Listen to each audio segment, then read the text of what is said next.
Ya, 90,2 Serambi FM Channel. Terima kasih buat Anda yang masih mendengarkan 90,2 Serambi FM dimanapun Anda berada.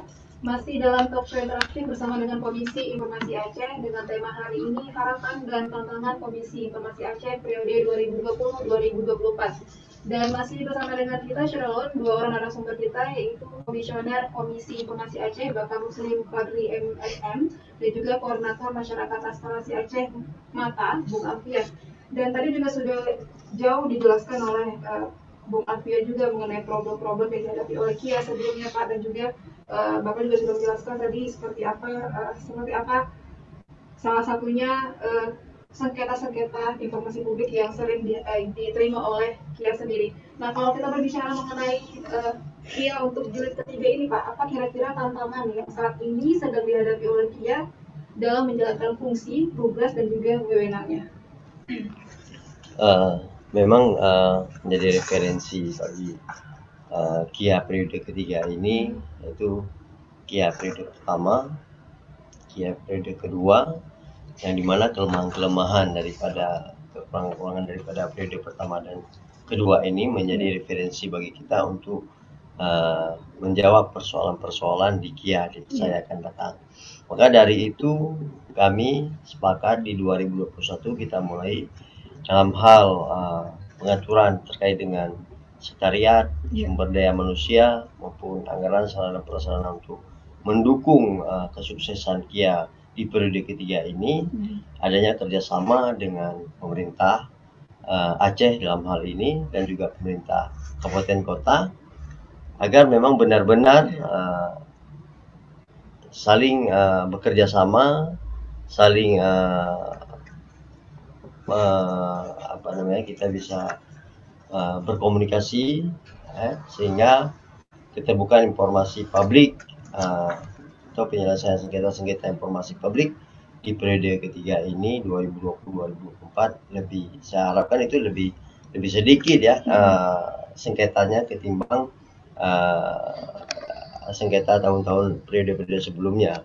Karena dalam hal ini kalau semakin sedikit sengketa artinya ada keberhasilan di Komisi Informasi dalam hal keterbukaan informasi, pengawasan keterbukaan informasi publik di badan publik, mungkin seperti itu ya.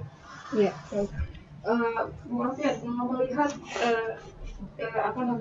Kia dengan jilid 3 ini Bu, kira-kira ini harapan publik untuk Kia jilid 3 ini seperti apa? Segala problem yang sudah dihadapi oleh Kia jilid 1 dan jilid 2 ini bisa terselesaikan.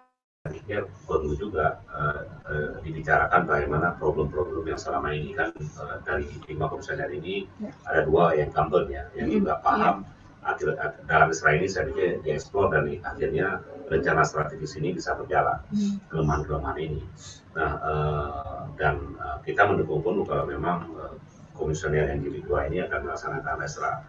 Karena ini penting sekali karena ada role yang akan dijalankan selama 4 tahun ke depan dibandingkan dengan berbagai macam kekurangan di jilid pertama dan jilid kedua. Nah, soal bahwa kode etik tadi yang saya bilang ya itu penting karena gini, kalau secara penting memang diaturnya kan tidak spesifik ya.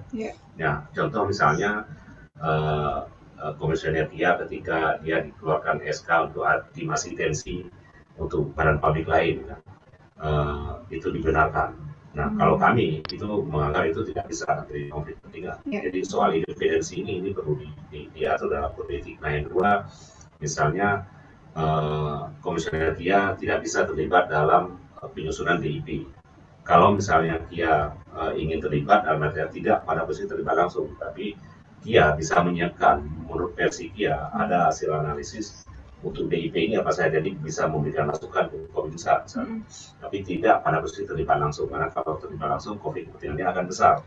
Apalagi karena kan gini, DIP ini juga akan dilihat oleh masyarakat sipil, apakah disengketakan lagi, akan diuji apakah ini informasi publik atau tidak, walaupun secara undang versi dari pemerintah mengatakan misalnya ini informasi dikecualikan.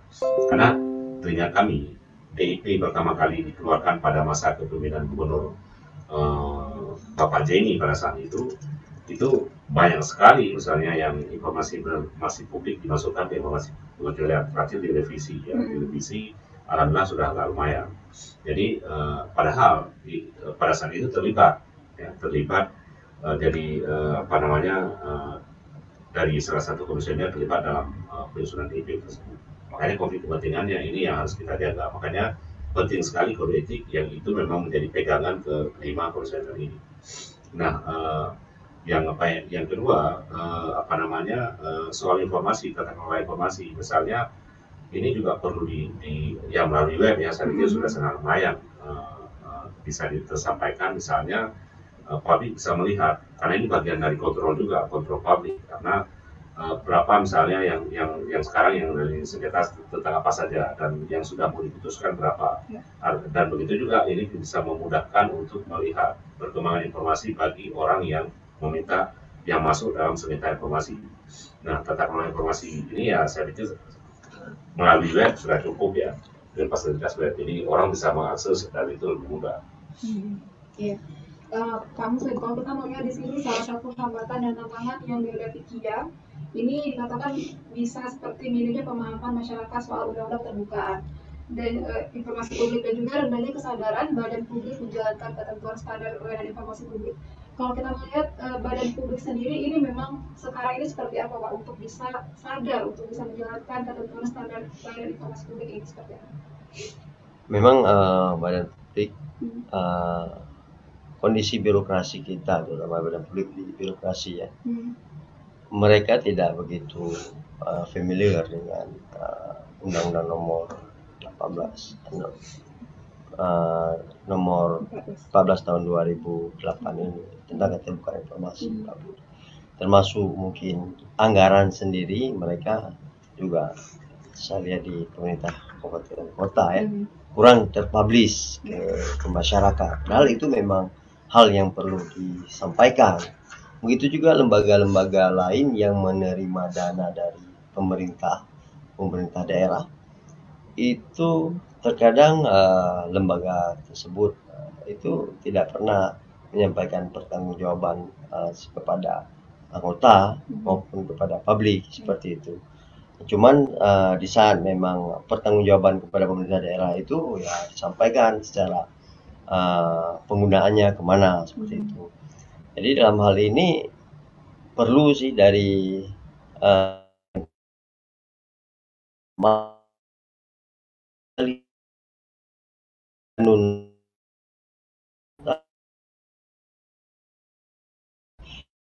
pada publik pemerintah maupun non pemerintah.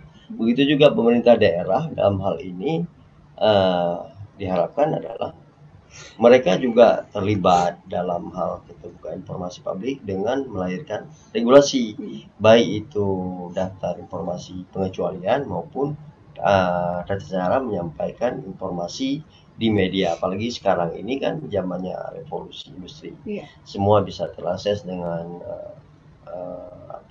sistem digital ya, sistem digital itu sangat mudah bagi pemerintah sekarang ini, karena apapun mulai dari perencanaan, ada namanya e-planning, ada namanya publikasi organisasi, ada juga pelaksanaan juga di masyarakat perlu, dan juga ada namanya sistem e-controlling, ada pengawasan, dan itu lengkap di pemerintah daerah. Dan hal ini juga seperti yang saya sampaikan tadi bahwa kita juga berharap kepada legislatif yang punya fungsi pengawasan juga ikut terlibat dalam mengawasi keterbukaan informasi publik. Dengan lahirnya kanun di pemerintah kabupaten kota, juga ini menjadi kewajiban daripada legislatif untuk mengawasi keterbukaan informasi publik. Mungkin dengan hal seperti itu yang kita harap nantinya pemerintah Aceh dan pemerintah kabupaten kota juga bisa menjadi daerah yang informatif kepada masyarakat. Jadi kita berharap juga tidak ada lagi sesuatu yang ditutupi kalau memang itu memang menjadi konsumsi publik saat ini. Seperti itu. Iya, baik. Terima kasih Pak Suslit. Ini kita sudah terakhir di penghujung talk show. Bung Alfian, mungkin terakhir yang ingin Anda sampaikan terkait perbincangan kita hari ini. Silakan. Ya, saya cuma bicara terhadap harapan ya kepada komisioner yang baru ini. Yang pertama bahwa bagaimana menjaga soal independensi, dan yang kedua bagaimana mengupayakan supaya badan publik ini lebih terbuka. Jadi tidak informasinya tidak dipilih-pilih. Karena kalau di pemerintah Aceh hari ini, kalau dari jeratan kami itu masih memilih-milih anggaran mana yang dibuka, anggaran mana yang tidak, padahal itu informasi publik. Nah, walaupun memang ini bukan kewajiban semerta-merta dari Komisi Informasi Aceh, tapi ini kewajiban PPID utama. Tapi Komisioner KIA penting mendiskusikan dengan badan publik bahwa soal keterbukaan informasi publik ini harus sering, sehingga ya baik secara psikologi maupun secara secara keterbukaan yang memang itu sekarang zamannya terbuka, itu bisa dilaksanakan. Yang mendorong soal PPID utama untuk memastikan, karena memang ini menjadi keluhan semua di level PPID membantu soal alokasi anggaran. Karena pengalaman mata misalnya yang sudah membangun fakta integritas dengan Pemkab Tamiang, Pemkab Aceh Utara, Pemkab Aceh Barat, Pemkab Nagan Raya, kita sudah membangun soal fakta integritas, soal keterbukaan informasi publik. Nah, sebelumnya hasil evaluasi kita memang badan-badan publik, terutama di level PPID membantu itu kekurangan dana, tidak teralokasikan. Alhamdulillah posisi ketika sudah ada fakta integritas ini, kepala daerahnya sudah punya komitmen supaya untuk mulai dari mengalokasi anggaran sampai pada tingkat menerapkan keterbukaan informasi publik. Nah, yang terakhir bagaimana memberdayakan masyarakat bahwa undang-undang ini adalah undang-undang yang memang milik publik. Dalam arti kata undang-undang keterbukaan informasi publik ini adalah milik publik. Ya harapannya bisa dimanfaatkan seluas-luasnya. Ya, baik, terima kasih Pak Alfian. Pak, mungkin silakan Pak terakhir yang disampaikan. Terima kasih. Terakhir kami perlu menyampaikan bahwa kami harapkan dengan adanya komisioner yang baru ini, kami juga ada dukungan dari masyarakat maupun badan publik maupun lembaga yang ikut berpartisipasi dalam keterbukaan informasi publik, agar nantinya di Renstra yang kami susun ini bisa dilihat bahwa masukan-masukan dari publik apa saja, sehingga dalam periode ketiga ini semua yang mungkin di periode pertama atau di periode kedua kelemahan dan kekurangan itu bisa diselesaikan di periode ketiga, dan kita harap di periode keempat yang akan datang nanti itu semua sudah lebih mudah dan sudah lebih cepat aksesnya terhadap kalau memang ada sengketa informasi publik. Mungkin seperti itu. Ya, baik, terima kasih Bapak Muslim Fadli MSM selaku Komisioner Komisi Informasi Aceh sudah hadir, Pak. Terima kasih. Dan juga Koordinator Masyarakat Transparansi Aceh Mata, Bu Alfia. Terima kasih Bu sudah hadir. Dan terima kasih buat Anda juga sudah mendengarkan talk show interaktif bersama dengan Komisi Informasi Aceh pada hari ini. Shalom.